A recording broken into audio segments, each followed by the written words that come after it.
जय हिंद दोस्तों, रक्षित खन्ना के इस चैनल में आपका स्वागत है। दोस्तों, आज मैं बात करूंगा फिटमेंट फैक्टर की। बहुत से पेंशनर्स कह रहे थे कि सर हम कोर्ट केस कर सकते हैं क्या। फिर मैंने उनसे पूछा आप कोर्ट केस क्यों करेंगे।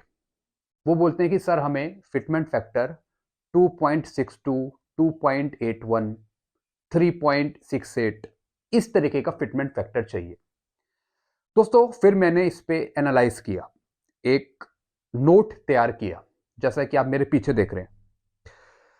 दोस्तों, पेंशनर्स बात कर रहे हैं यहां पे 2.81 की, 2.62 की या फिर 3.68 की। सबसे पहले दोस्तों मैं आपको समझाना चाहूंगा 2.57।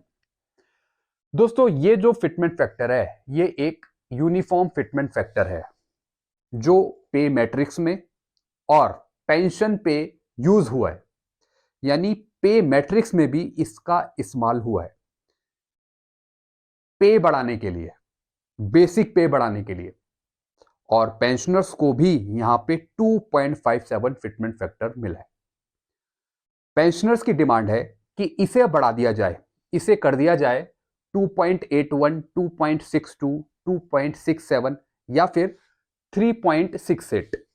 दोस्तों, अगर ऐसा हो जाता है तो आप लोगों की पेंशन तो बढ़ जाएगी, आपकी जो पहले पेंशन थी उससे तो बढ़ जाएगी पेंशन फिटमेंट फैक्टर बढ़ाने से। लेकिन सवाल यह है, क्वेश्चन मार्क ये है कि बढ़ेगी कैसे। क्या हम कोर्ट केस के थ्रू हम फिटमेंट फैक्टर बढ़ा सकते हैं? क्या भारत सरकार हमारी मांग मान लेगी? दोस्तों, 2.57 जैसा मैंने आपको बताया एक यूनिफॉर्म फिटमेंट फैक्टर है और ये कई जगह यूज भी हुआ है। अगर इसे बढ़ाकर 2.81 कर दिया जाए या फिर 3.68 कर दिया जाए तो पेंशन कैसे बढ़ेगी? दोस्तों, एक एग्जाम्पल के तौर पे मैं आपको समझाता हूं। एक नायक की बेसिक पेंशन है 7170। 2.57 अगर हम करेंगे तो बनती है 18,427। अगर हम 2.81 कर दें तो हो जाएगी 20,148। अगर हम 3.68 कर दें तो हो जाएगी 26,386। इसके बेस पे पेंशन बढ़ जाएगी। लेकिन अब इन बढ़े हुए फिटमेंट फैक्टर की रिकमेंडेशन करेगा कौन? क्या भारत सरकार के सामने हम लिखित रूप में या फिर एक रिपोर्ट देने से, नोट देने से ये फिटमेंट फैक्टर भारत सरकार बढ़ा देगी? क्योंकि दोस्तों 2.57 फिटमेंट फैक्टर ये 7 सीपीसी की रिकमेंडेशन में है, उनके नोट में है कि इस तरीके से आप पे मैट्रिक्स में या फिर पेंशन में इस तरीके का फिटमेंट फैक्टर यूज कर सकते हैं, क्योंकि एक ये यूनिफॉर्म फिटमेंट फैक्टर है। अब फिटमेंट फैक्टर आपका कब बढ़ाया जा सकता है? एक तो पे कमीशन में। कौन सा पे कमीशन? जब कोई अगला पे कमीशन आएगा, जब भारत सरकार कोई अगला पे कमीशन लाए तब फिटमेंट फैक्टर बढ़ाया जा सकता है। तो दोस्तों, जब कोई पे कमीशन आएगा तब आपको नया फिटमेंट फैक्टर देखने को मिल सकता है। लेकिन अभी यह भी नहीं पता कि पे कमीशन आएगा या नहीं आएगा।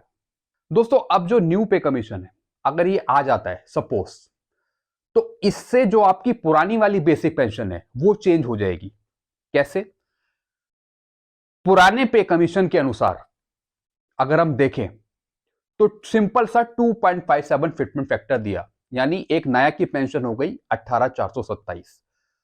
तो जो ये 18,427 है ये अगले पे कमीशन में चेंज हो जाएगी, चाहे तो वो फिटमेंट फैक्टर से चेंज हो चाहे वो पे मैट्रिक्स से चेंज हो। क्योंकि दोस्तों, जब भी कोई पे कमीशन आता है तो उसमें पूरी रिकमेंडेशन चेंज होती है, हर एक की पेंशन चेंज होती है, हर एक का स्केल चेंज होता है, मतलब काफी चीजें बदलती हैं जब कोई नया पे कमीशन आता है। तो दोस्तों, अगर 2.81 चाहिए या फिर 3.68 चाहिए तो इसके लिए हमें नए पे कमीशन का इंतजार करना पड़ेगा। अगर हम भारत सरकार को बोलें कि आप हमें 3.68 या फिर 2.81 या 2.62 दे दें पेंशन में, दोस्तों ये मुश्किल है, भारत सरकार इस तरीके से नहीं करेगी। क्योंकि रिकमेंडेशन के आधार पे कोई फिटमेंट फैक्टर नया लाना इसका मतलब है रूल्स चेंज करना, और ये सिर्फ डिफेंस में ही रूल चेंज नहीं होगा, स्टेट के पेंशनर्स, स्टेट के सर्विंग एम्प्लॉय, सिविलियंस और जगह के जो पेंशनर्स हैं और जगह के जो रूल्स हैं, उन सब में चेंज होना, इसका यह मतलब है। तो दोस्तों फिटमेंट फैक्टर अगर चेंज होता है तो आप लोगों की पेंशन बढ़ जाएगी, ये तो 100% कंफर्म है। तो दोस्तों जो सेंट्रल की रिपोर्ट है पेंशन की, उसमें 2.57 का ही जिक्र करा है। बाकी जो फिटमेंट फैक्टर बढ़ाने का जो काम है उसके अनुसार वो पूरी रिपोर्ट ही चेंज होगी, और जब पूरी रिपोर्ट चेंज होगी, जब पूरे नए डॉक्यूमेंट आएंगे, पूरी नई रिकमेंडेशन लिखी जाएगी, उसके बेस पर कोई नया ही पे कमीशन देखने को मिलेगा। तो दोस्तों बहुत से पेंशनर कह रहे हैं कि हम सुप्रीम कोर्ट या फिर दिल्ली हाई कोर्ट चले जाएं फिटमेंट फैक्टर बढ़ाने को लेकर।